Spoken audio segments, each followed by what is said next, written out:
Bueno, hoy vamos a presentar a otra de las partes importantes que nos quedaba por presentar del equipo, el Serafín, nuestro jefe de campo, y bueno, nos va a hacer una práctica de cómo podar.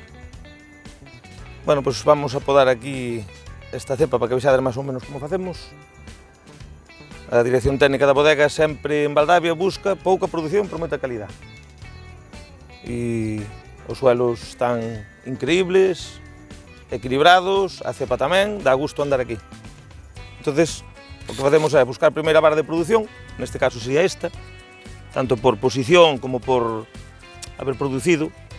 Entón, facemos o que é o cono de secación, que este pedazo sempre o deixamos como por un respeto para que vaya desecando hacia atrás, bueno, por diante neste caso.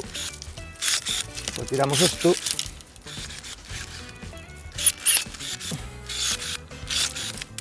E logo deixamos un cotón que chamamos nós pestrado para que bascule por aquí a forza da cepa e aún así tamén pode regar savia daqui a daqui e o ano que ven, se temos que armar, se vemos que ten potencia a planta, armamos outra vara para este lado.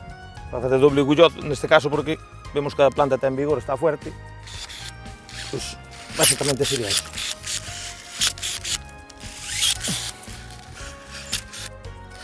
Sempre buscando as varas máis direitas e que quede sempre perpendicular os alambres para o tema de tamén a maquinaria logo cando pasa, que non nos...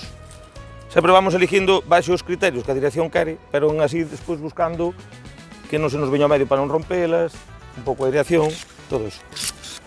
E aquí xa estaría a cepa feita. Neste caso é unha cepa de sousón de tinte,